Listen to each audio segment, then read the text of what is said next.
Bonjour à vous les vierges, je suis ravie de vous retrouver pour la lecture de vos énergies générales concernant la période donc du 15 au 31 mars 2022 pardon. J'espère que vous allez tous et toutes très bien. Donc on va regarder ensemble avec le petit oracle des animaux de pouvoir pour commencer le tirage. Je rappelle que c'est une guidance très générale, donc prenez vraiment ce qui résonne pour vous. Vous pouvez consulter votre signe ascendant ainsi que votre signe lunaire. Et puis pour les personnes qui souhaitent une guidance personnalisée, vous pouvez me joindre via mon site julieguidance.com. Allez, c'est parti pour vous. Les vierges, ascendant vierge et lune en vierge pour la période du 15 au 31 mars. Pour vous les vierges. Alors, vous avez le bélier. J'ai le pouvoir de diriger ma vie en me fixant des objectifs pertinents et en restant focalisé dessus, sans me laisser distraire. Ok. Ok, donc c'est une période, en plus avec le bélier, on rentre un peu dans les caractéristiques du signe du bélier du coup, puisqu'on rentre dans la saison du bélier le 20 mars je crois. Oui, donc là j'ai l'impression qu'on vous invite à adopter un petit peu ces énergies-là, c'est-à-dire à être déterminé, à atteindre votre objectif, à atteindre quelque chose, mais surtout ne vous laissez pas distraire, ne vous laissez pas décourager peut-être par l'extérieur de façon générale. Ok, on va regarder ce qu'on vous donne avec le tarot psychique pour vous les vierges, ascendant vierge et lune en vierge pour la période du 15 au 31 mars.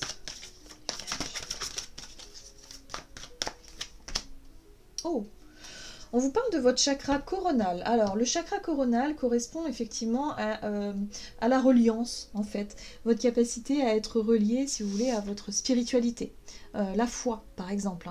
La confiance en la vie, la foi, la conscience aussi. La conscience que nous faisons partie d'un grand tout. La conscience que... bref, c'est les croyances d'une façon générale, mais c'est la foi surtout. C'est important. Ok, bon. Il y a quelque chose ici en lien également avec votre chakra sacré qui représente la notion de plaisir et la notion de désir. Il y a quelque chose en lien avec ça. C'est peut-être aller au bout de vos désirs, au bout de ce qui vous plaît, de ce qui vous parle, de ce qui vous attire, et en même temps de vraiment le visualiser sur le plan de l'imaginaire, sur le plan aussi si vous voulez, de votre foi, de votre spiritualité, c'est-à-dire d'être en accord avec ça, entre vos désirs et la spiritualité. En tout cas, votre vision très spirituelle. Je sais pas, il y a vraiment cette notion-là. On va regarder ça. Avec l'oracle de l'esprit animal, pour vous les vierges, ascendant vierge et lune en vierge. On parle de vos aspirations aussi, de ce qui vous inspire. Alors, l'esprit de la marmotte, il est temps de lâcher prise. Ok. Elle est rigolote cette marmotte parce qu'elle tient un cœur entre les mains. Et ici, on vous invite à lâcher prise sur les choses que vous ne pouvez peut-être pas contrôler. Les émotions surtout, dans le sens où tout ce qui génère de l'émotion chez vous, mais que vous ne pouvez absolument pas contrôler parce qu'elles sont générées par, je sais pas moi, des situations extérieures, par exemple, où vous n'avez aucun pouvoir, aucun contrôle dessus, là on vous invite à lâcher prise là-dessus. Lâchez prise sur les choses qui sont émotionnellement fortes et pour lesquelles vous n'y pouvez rien. Je le ressens comme ça. Donc on vous invite à être dans la foi, foi en la vie, vraiment être dans ce qui a du sens pour vous, dans ce qui résonne pour vous, sur votre plan, dans votre imaginaire, dans votre... c'est aussi croire en sa bonne étoile quelque part. Vous savez, vos croyances, votre foi, c'est important. C'est ce qui va vous aider justement à lâcher prise sur les choses qui sont un petit peu lourdes et difficiles. Oui. On vous parle de créer avec l'esprit. Donc ça, c'est très intéressant ici parce que tout à l'heure, vous avez le chakra sacré. Le chakra sacré, c'est tout ce qui se rapporte à vos désirs, à ce que vous désirez le plus, voir se concrétiser dans la matière. Et là, c'est ce qu'on vous dit. Créer avec l'esprit, c'est créer donc dans l'imaginaire, dans ce qui vous semble être inspirant, dans votre intuition, dans vos convictions peut-être aussi, et en même temps de le faire de vous autoriser en tout cas à atteindre un objectif ou aller au bout d'une idée, d'une inspiration ou de quelque chose que vous auriez imaginé. Ouais, c'est ça, imaginé. D'accord. On va regarder un message ici de l'oracle Le Rêve du Chaman pour vous, les vierges, ascendant vierge et lune en vierge.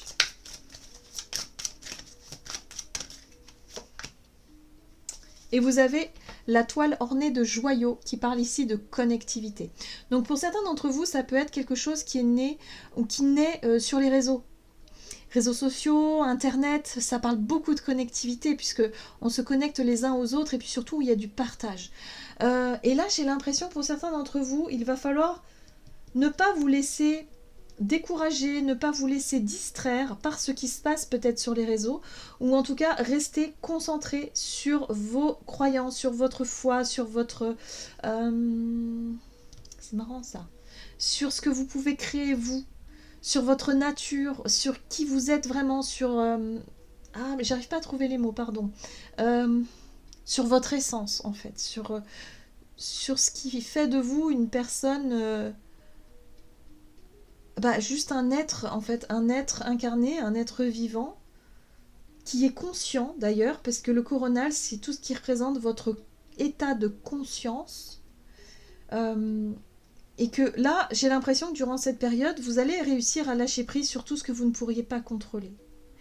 En lien peut-être avec les réseaux, mais avec aussi peut-être les médias, cette notion de connectivité, de connexion, de... Oui, quelque chose comme ça. Bon, qu'est-ce qu'on vous dit d'autre? La roue de fortune, chance et bon timing. Ah! Bon, alors moi, ce que je ressens et ce que je perçois ici, c'est vraiment... Ouais, c'est le bon moment. Il y a quelque chose pour vous qui s'ouvre. Peut-être une nouvelle perception, de nouvelles idées. Des choses qui sont extrêmement fortes et qui ont un sens pour vous. On parle de conscience. Ça va vous aider justement à lâcher prise sur tout un tas de choses qui aujourd'hui n'ont pas de sens pour vous tout simplement. Donc vous allez pouvoir faire le tri en ce qui a un sens et ce qui n'a plus de sens. Surtout sur le plan émotionnel, c'est important. Bon, ok, on va essayer de comprendre. Alors, on va regarder avec l'oracle des nombres du côté de votre énergie d'action et activité. Vous avez l'épanouissement et vous avez le partage. Donc ça c'est intéressant parce que là, c'est comme si quelque part vous avez envie de partager ce que vous ressentez, ce que vous éprouvez. Comment est-ce que votre vérité intérieure, vos perceptions, votre foi peut-être aussi pour certains d'entre vous, c'est important. Ça tient à cœur, j'ai l'impression ici. Hein. Ok, donc épanouissement et partage. Ouais, pour moi, il y a une révélation. C'est un peu la révélation qui vous met en joie, quoi. Vous prenez conscience de quelque chose, vous lâchez prise sur une émotion, vous comprenez. Vous accédez à une forme de compréhension, une forme de sagesse ici, qui vous permettent ici, qui vous mettent en joie déjà, hein, avec un épanouissement, quelque chose de... Voilà, une belle ouverture sur les émotions, et qui fait ici que vous avez vraiment envie de les partager. On parle de ressources. Ouais. Les ressources, ça peut avoir un lien avec les réseaux, hein, vraiment. Donc je sais pas si ça vous parle, hein, mais pour certains d'entre vous, en tout cas, soit vous vous inspirez effectivement de ce que vous allez trouver sur les réseaux qui résonnent par rapport à vous, qui va vous aider justement à prendre conscience de certaines choses, à vous ouvrir peut-être sur le plan spirituel. Pour d'autres, ça peut être l'inverse, c'est-à-dire l'ouverture spirituelle, quelque chose que vous allez avoir envie de partager aux autres. Vous voyez ? Alors, qu'est-ce qu'on vous dit? Mais on vous dit attention, parce que le bélier, faites-vous confiance. On vous dit de ne pas perdre votre pouvoir, hein, par contre. Hein. Restez bien les pieds sur terre, restez bien dans votre propre vérité intérieure. Ne vous laissez pas happer. Comment je pourrais dire ça? Parce que lorsqu'on s'ouvre à la spiritualité, on peut tomber sur tout et n'importe quoi. Et puis même nous, on est dans un cheminement au début où on a besoin de temps pour comprendre, pour apprendre, au départ on a une vision qui est comme ça, puis après notre vision elle change, et puis on évolue, puis on grandit, et c'est normal, ça fait partie du processus. Donc attention à ne pas vous laisser manipuler, parce que personne n'a la vérité, hein. Rappelez-vous de ça, personne n'a la vérité. Vous avez votre propre vérité, et vous pouvez la partager avec humilité, mais attention, ça ne peut pas être reçu pareil par tout le monde, et puis surtout on est tous différents, donc c'est compliqué. Les visions, les perceptions, c'est propre à chacun. Ok, donc 9 de bâton. Je ne sais pas si ça vous parle ce que je vous dis là, mais il y a quelque chose comme ça. Oui, j'ai l'impression que vous avez compris quelque chose d'essentiel sur le plan émotionnel. Il y a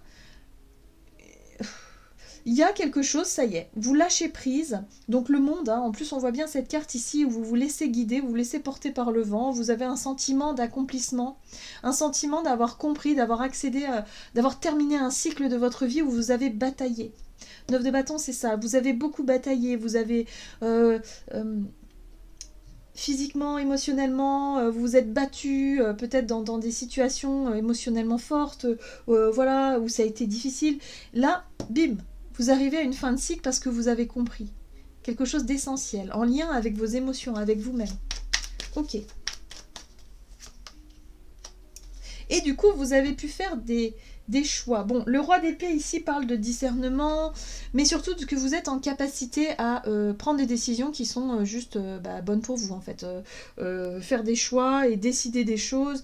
Et puis le roi d'épée, c'est la capacité à analyser une situation sans se laisser influencer par les émotions.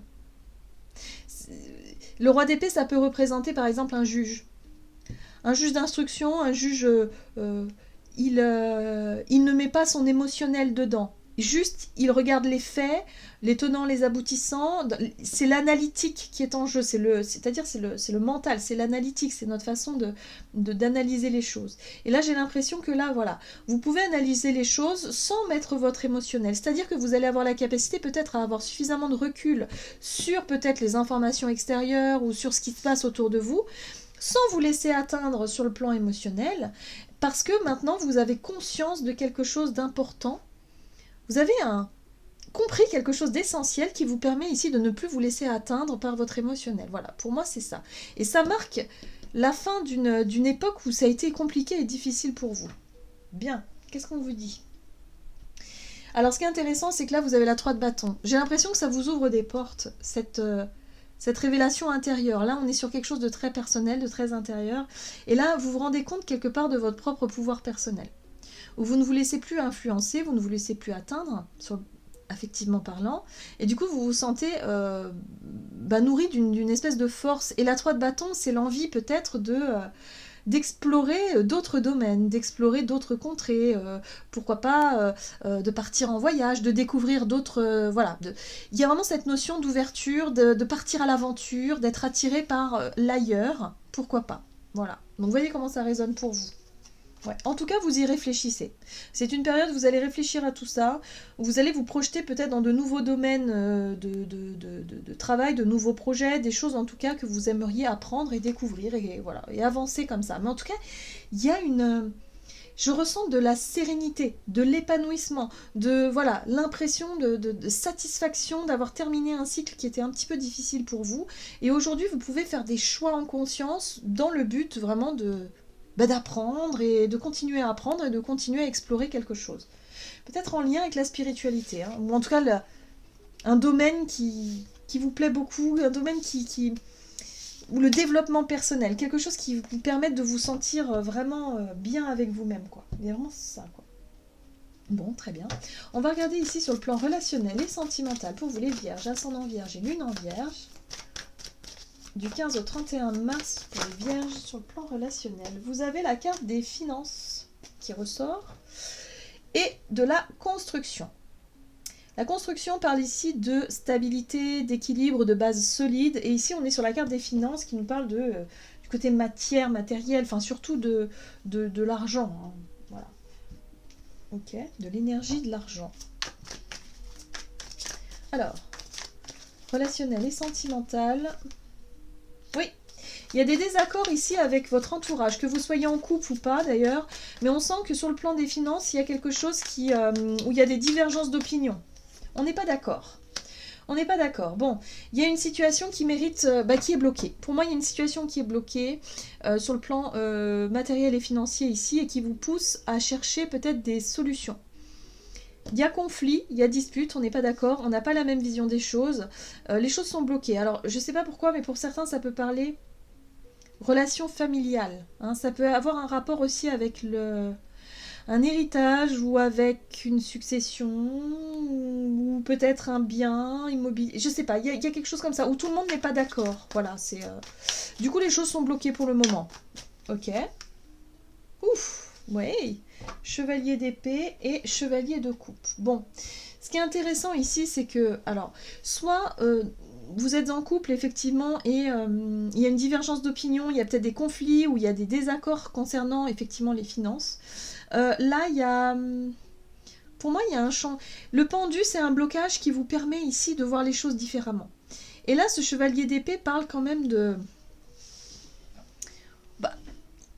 Disons que j'ai l'impression que vous n'allez pas forcément vous laisser faire, hein, parce que l'énergie du chevalier d'épée, c'est l'action-réaction. C'est-à-dire qu'il va réagir de manière très vive à une dispute, à une colère, à quelque chose qu'il ne tolère pas, en tout cas, ça c'est sûr. Et du coup, attention à ne pas vouloir aller trop vite, à vouloir débloquer une situation trop rapidement. Bon, ce qui est intéressant, c'est qu'il y a quand même ce chevalier de coupe ici. Ce chevalier de coupe va vous apporter une énergie beaucoup plus douce, beaucoup plus idéaliste, et c'est en lien avec la spiritualité pour moi. Ce chevalier de coupe, il est vraiment là pour vous dire, ok, bon, on va essayer de relativiser les choses, on va essayer de voir comment tout le monde peut être contenté, comment est-ce qu'on peut débloquer la situation sans forcément rentrer dans le conflit. Alors peut-être pour certains, c'est pas vous qui êtes en conflit, c'est peut-être l'entourage. Et vous allez être là avec votre coupe, en tant que personne éveillée, un peu spirituelle, à disant mais oui, mais non, il faut pas se disputer. On va essayer de trouver effectivement des solutions à cette situation qui est bloquée. J'ai l'impression qu'il y a quelque chose qui fait que vous allez être capable, si vous voulez, de lâcher prise avec des émotions fortes, de ne pas vous laisser embarquer peut-être dans un conflit ici, mais d'être plutôt, de rester quand même sur votre balai là, un peu dans l'insouciance, dans le côté un peu idéaliste, mais parce que en fait ça vous ressemble tellement finalement. En gros, c'est ça, c'est-à-dire que vous vous sentez peut-être plus sage, plus mature, et là vous ne voyez pas l'utilité de rentrer dans le conflit en fait. Vous voyez que c'est une perte de temps finalement et d'énergie. Surtout par rapport à de l'argent ou par rapport à quelque chose comme ça. Là, il y a un besoin de poser les choses. Il y a un besoin de, ok, plutôt que de vouloir aller trop vite, de vouloir se dire des choses terribles les uns les autres et d'être en guerre, hein, c'est un peu ça hein, l'énergie ici, et ben moi je viens avec ma coupe et puis je vais essayer de réconcilier tout le monde, je vais essayer d'apaiser les tensions, je vais essayer d'apporter en tout cas un autre regard sur cette situation. Moi je vous sens plutôt comme ça. Ben oui, 9 de Pentacle. Oui, parce que vous vous sentez indépendant en dehors de la situation, c'est-à-dire que vous avez un recul là-dessus. Vous n'êtes plus dans l'émotionnel et du coup vous savez analyser la situation avec un regard extérieur et du coup vous voyez que ça sert à rien en fait de se battre en fait, enfin de continuer à nourrir un conflit qui est complètement inutile puisque ça bloque la situation. Voilà, donc là on cherche des solutions pour pouvoir désamorcer un conflit ici. Et ça c'est vous. Je pense que c'est c'est ce que vous allez réussir à faire. Et d'ailleurs, on vous dit, vous avez le pouvoir de diriger votre vie en fixant des objectifs pertinents, donc soyez déterminés à ramener peut-être plus de douceur. Et puis en même temps, vous avez confiance en vous. La 9 de Pentacle, c'est l'estime de soi, c'est la confiance en soi, c'est se sentir bien avec soi-même, se sentir indépendant, confiant. Et ça, vous allez porter ces énergies-là dans une situation... Moi, je ressens beaucoup la famille, hein, pour apaiser les tensions là autour d'une situation financière. Donc, voyez comment ça résonne pour vous. Ok, qu'est-ce qu'on vous dit? Quel est le conseil pour vous du tarot des anges gardiens? Donc, pour vous les vierges, hop. Ascendant vierge et lune en vierge, du 15 au 31 mars pour les vierges.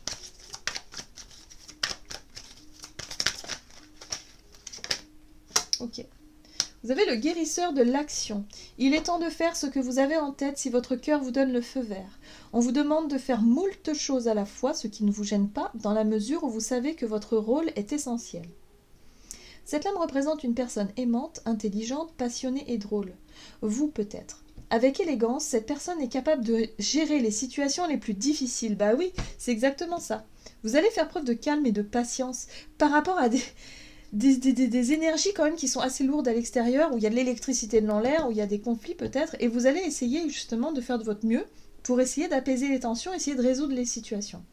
En tout cas, on vous dit ici que vous allez réussir justement à lâcher prise sur quelque chose qui était lourd, où vous preniez les choses peut-être un peu trop à cœur auparavant, et qui aujourd'hui vous comprenez que ça ne sert à rien, que au contraire il vaut mieux rester dans le calme, la sérénité, la paix. Il y a une espèce de sagesse comme ça que vous comprenez pour pouvoir traverser les situations, apaiser les choses autour de vous et comprendre que non, c'est dommage quoi, c'est dommage d'en arriver là quoi. Voilà, j'en ai terminé pour votre guidance. J'espère en tout cas qu'elle vous aura plu et que ça vous aura parlé. Donc n'hésitez pas à liker et commenter la vidéo. Moi je vous souhaite de passer une excellente quinzaine. Je vous embrasse et je vous dis à tout bientôt.